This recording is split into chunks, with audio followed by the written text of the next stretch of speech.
You feel pain like no other pain, and you know that in your life it's going to be very difficult to. The order contained no ceremonial language, no brotherly appeal, and no path back.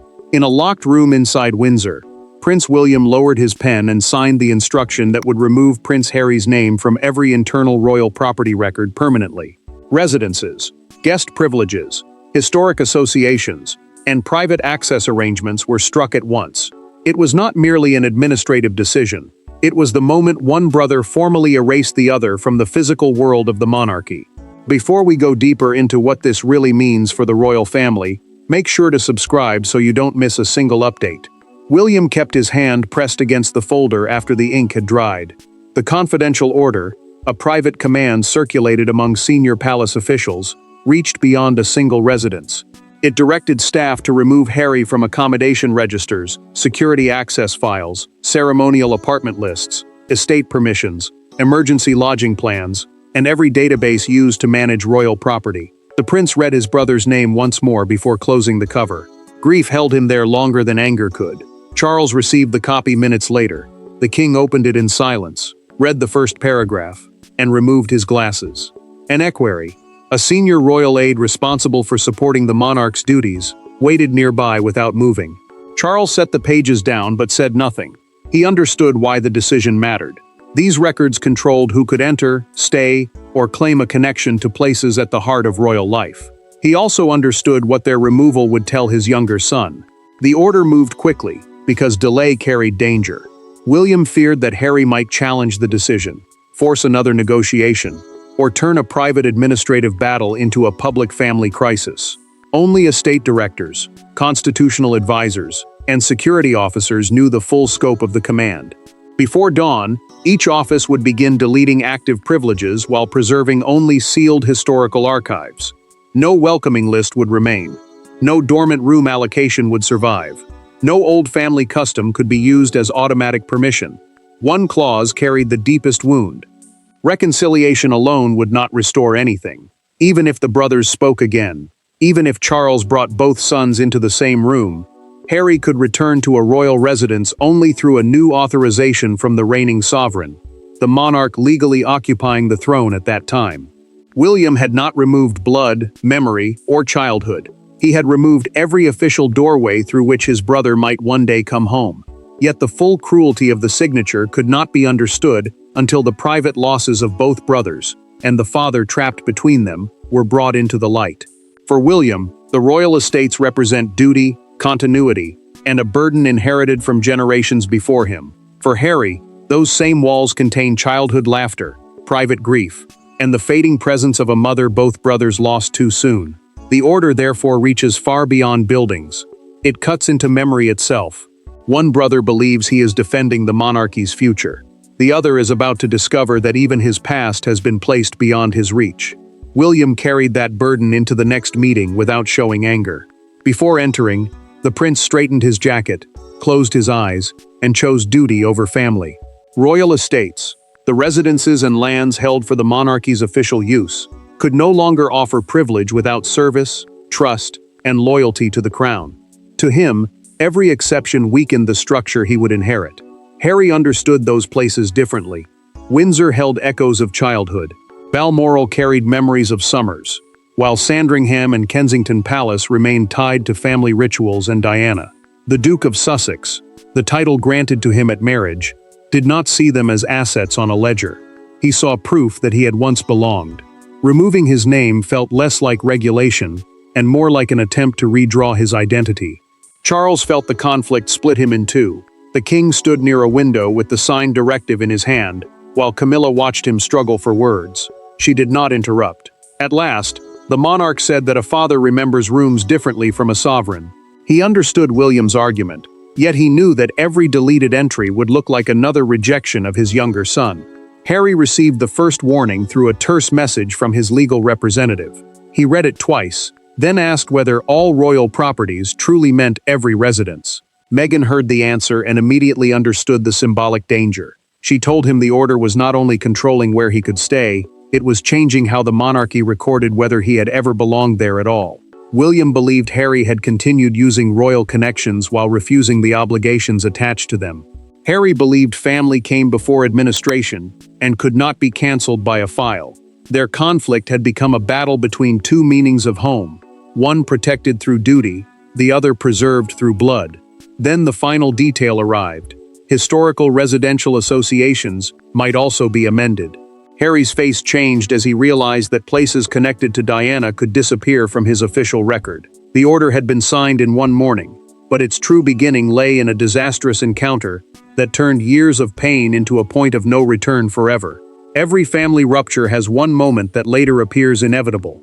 For William and Harry, it came during a private Windsor gathering intended to prevent another public crisis. The meeting began with controlled voices and carefully prepared statements. It ended with a key being placed on a table, a chair pushed sharply backward, and one brother walking away before the other had finished speaking. From that evening onward, reconciliation was no longer the palace's priority. Containment was. Years of strain had weakened both men. Harry's departure from royal duties, public disclosures, security disputes, and clashes over private family matters had left William convinced that every temporary arrangement became another permanent demand. The prince no longer saw exceptions as kindness. He saw openings through which conflict returned. 3 weeks before the secret order, Harry entered a closed Windsor meeting with one demand. He demanded guaranteed access to a royal residence whenever he visited Britain, even without official duties. A royal residence, one of the homes maintained for the sovereign and working family members, represented more than shelter to him. It proved that exile had limits. William rejected the demand. He said no family promise could override estate security procedures, the formal rules controlling who may enter and stay on royal property. Harry listened, reached into his pocket, and placed an old Windsor access key on the table. Then he accused his brother of turning their mother's world into restricted territory. Diana's name changed the room. Harry said William had inherited the institution, but not exclusive ownership of their shared memories. The future king pushed his chair backward and answered that their mother's memory could not be used as leverage against the crown. The sharp scrape against the floor ended every illusion of calm. Charles tried to intervene. Harry turned toward the king and asked whether he was speaking as a father or as the monarch. He waited. The silence became the answer neither son could forget. Harry left before William finished speaking. The prince remained beside the abandoned key, picked it up, sealed it inside an envelope, and ordered an aide to review every property arrangement linked to his brother. A confidential audit, a private examination of palace records, uncovered guest privileges, old accommodation references, and dormant access permissions that had survived through custom rather than written approval. William decided partial reform would invite another battle. Harry never learned that the argument had triggered the review. While he believed the meeting had ended, his brother had already begun building the order. Once that hidden review reached its final stage, the brothers would meet again, with no key, no compromise, and no father capable of stopping what followed. The second meeting carried none of the fragile hope of the first. William entered with the signed order already secured inside a dark folder. Harry arrived expecting another negotiation over accommodation and security.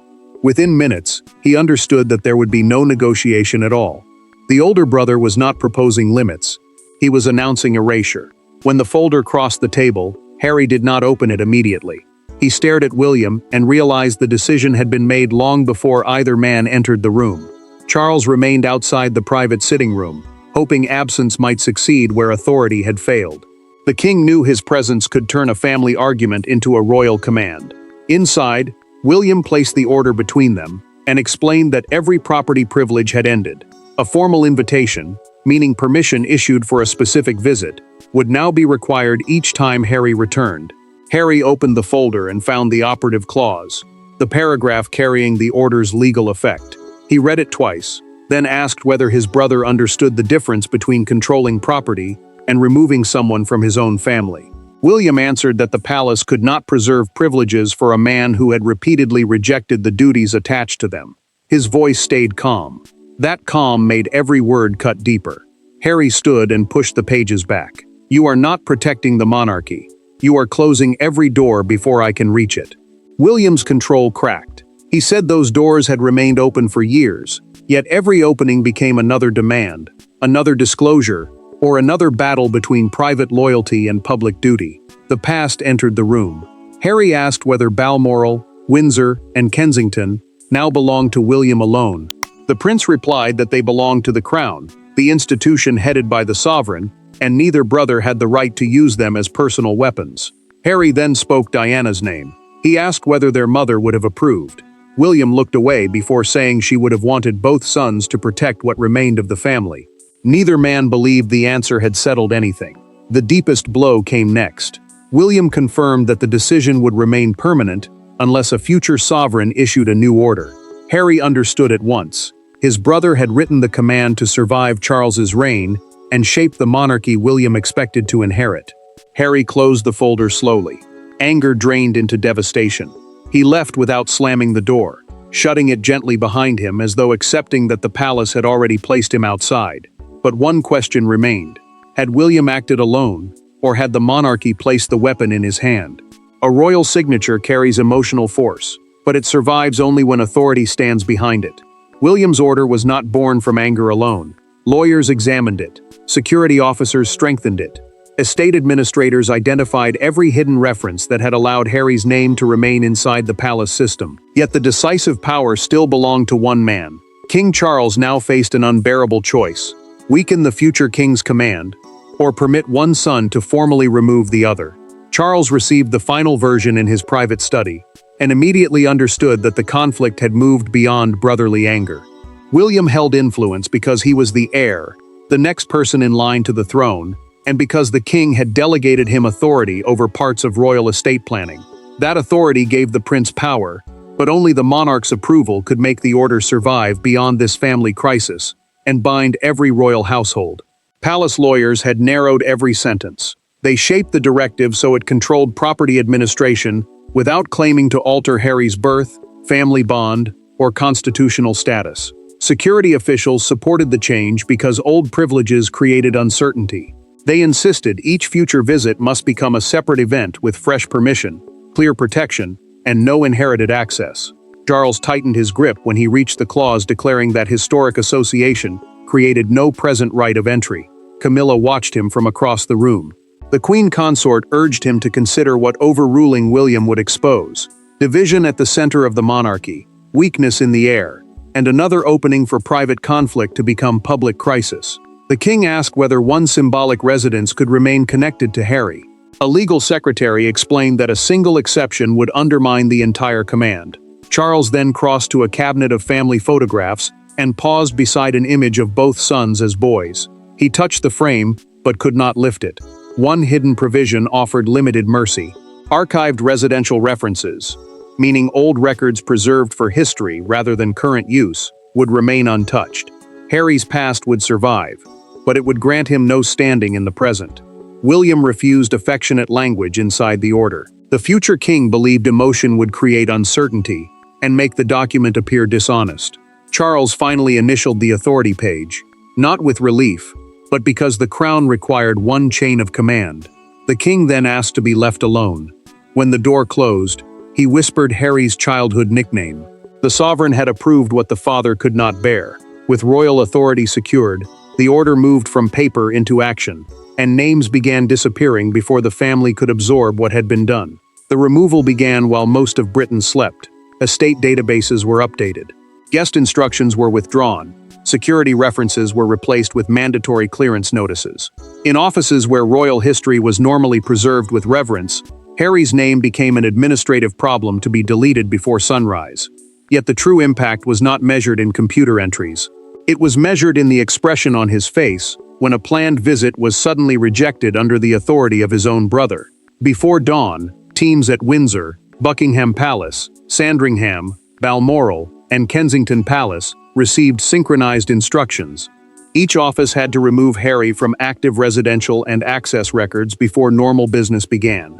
A mandatory clearance notice, a formal requirement for fresh permission before entry, replaced every old guest arrangement. Previous invitations, family custom, and verbal promises no longer counted. One clerk stopped at a Windsor file carrying a childhood occupancy reference. The entry was small, but its meaning was enormous. A supervisor explained that the historical version would remain in the archive, the protected collection where old records are preserved, yet the current privilege had to disappear.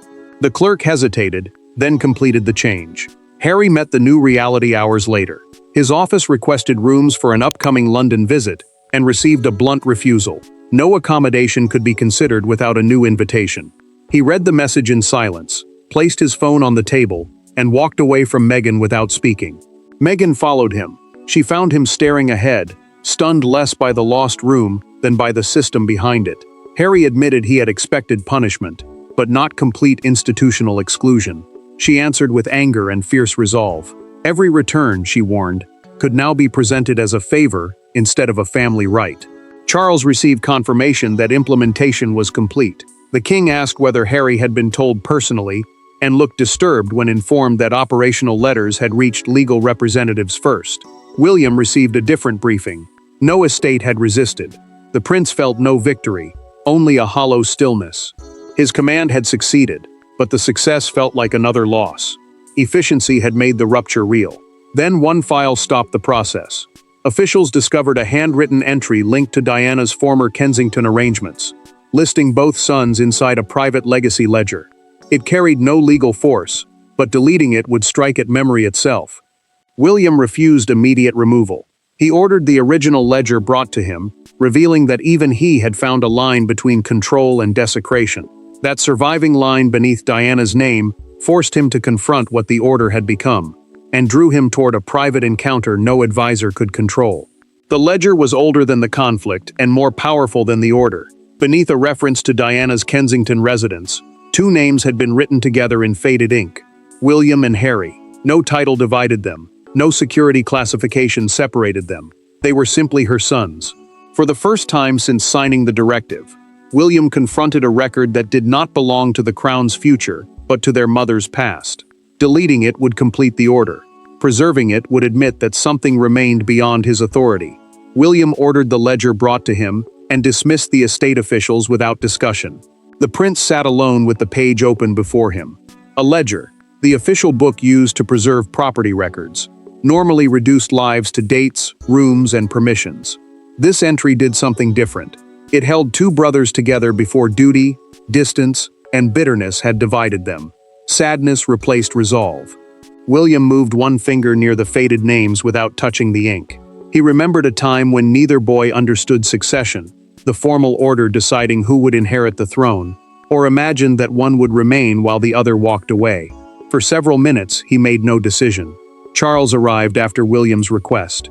The king entered without lawyers, secretaries, or courtiers, and sat opposite his elder son as the ledger rested between them. He asked one question: did William intend to erase the final shared entry? The prince admitted that the order had been created to remove privilege, not rewrite childhood. He confessed that anger had convinced him total removal was the only form of strength. Charles listened, then warned that leadership sometimes required a hard boundary, but cruelty began when that boundary pretended the past had never existed. William made his choice. The historical entry would remain untouched. He ordered a protective notation, a formal instruction preventing alteration, confirming that the page carried no current access rights but could never be removed. Harry's exclusion stayed in force. Yet the family had recovered one distinction: present authority could be withdrawn, but shared history could not be confiscated. William photographed the page and sent it to Harry without explanation. It was their first private message since the confrontation. Harry studied the image until emotion overtook anger. He understood that no residence had been restored, but his brother had refused to erase their connection to Diana. Harry replied with 6 words: "That should always remain ours. Together." William read the message, placed his phone face down, and said nothing. The fury had passed. The exchange restored no property, but when the secret order reached the public, that preserved line would change how the world understood the rupture. By morning, the secret was no longer secret. Britain awoke to language more severe than exile and more intimate than constitutional conflict. One prince had removed another from every active royal property record. Commentators argued over duty, revenge, security, and brotherhood. Crowds gathered outside Windsor, staring at the gates that had become the story's central symbol. Yet one newspaper image cut through every debate: a faded ledger containing 2 childhood names beneath the memory of Diana. The leak reached major broadcasters and newspaper websites almost simultaneously. That timing suggested someone close to the implementation process had released the details only after the order became active. Palace communications confirmed that property arrangements had been standardized, meaning old access customs were replaced by one clear system. But officials refused to discuss private letters or the clauses governing Harry. Outside Windsor Castle, the public shock became personal. A woman stood among the crowd, holding a small photograph of Diana with both sons, while television crews framed the closed gates behind her. The image spread within minutes, because it captured the argument more powerfully than any panel discussion. The monarchy had protected its rules, but a family had lost another doorway. One fictional newspaper carried the headline, "No royal door left open," above images of William signing a folder and Harry arriving alone during an earlier visit. A broadcaster called it, "The day the monarchy separated blood from belonging." The phrase was repeated across Britain as supporters defended William's insistence that royal property should follow royal service, while critics condemned the permanent wording as cruel. Harry watched the coverage privately and grew angry when commentators described him as homeless from the monarchy. Meghan reminded him that the preserved Diana entry proved something important. The palace could remove access, but it could not erase origin. He listened, yet the closed gates still felt like a public verdict. William reacted differently. The prince was disturbed by the leak, but refused to retreat under pressure. He told advisors that leadership could not depend on sympathetic headlines. Charles then issued a short statement saying, "Family bonds endure even when official arrangements change." The king's language was warmer than the order, but he did not challenge it. The handwritten ledger changed the debate. Released with identifying details limited and its historical meaning explained, it showed both brothers beneath Diana's name. The order remained final, yet the page proved the monarchy had restricted privilege without denying the past. No statement could soften that brutal distinction. As the noise faded and the gates remained closed, the family had to decide what the order truly represented: vengeance, necessity, or the painful price of separating love from royal authority. In the end, no residence was returned, no privilege restored, and no secret exception created. William's order remained where he intended it to remain, in force. Harry would never again enter a royal property because a record, childhood custom, or inherited expectation said he could. Every future visit would depend on a fresh invitation. Yet the final verdict was not total erasure. The monarchy took away institutional belonging, but stopped before denying the history that had made the brothers family. William confirmed that the directive would remain permanent. The prince believed reversing it would restore the resentment that had created the crisis. Active privilege would now follow service, trust, and authorization, meaning clear approval granted for a purpose. Birth alone would no longer guarantee access to royal residences. Harry accepted through a written response from his legal representatives that no active property entitlement survived. He did not endorse the decision, but stopped seeking recognition through estate records. The Duke closed a box containing photographs of Windsor and Kensington, then placed the ledger image on top. Meghan watched him struggle and spoke with certainty. She told him that an institution could remove a recorded home, but it could not cancel a childhood carried in memory. Her words gave Harry something the palace could not withdraw: the right to define himself beyond its doors. Charles wrote private letters to both sons. The king warned William that authority must never become pleasure in punishment. He told Harry that a closed royal door could not end a father's love. The monarch offered no concession, yet refused to let silence become the family's final language. William read his father's message and stored it beside the original Windsor key. The future king kept that key not as a privilege waiting to be restored, but as a reminder of how close anger had come to erasing history. Harry received no residence, automatic invitation, or special exception. Yet Diana's preserved entry proved that he had belonged once. The palace could remove him from its operating structure, but it could not deny that he was her son, Charles's child, and William's brother. The signature ended Harry's institutional home. It also revealed the limit of royal power. William could control the crown's properties, but he could not rewrite the bond formed before titles divided two grieving boys. The order closed every official door, preserved the one line that mattered, and left the monarchy with a permanent lesson. Authority may determine who enters the palace, but it can never decide who once belonged there. Thanks for watching. Please don't forget to like and subscribe, and we will see you in next one.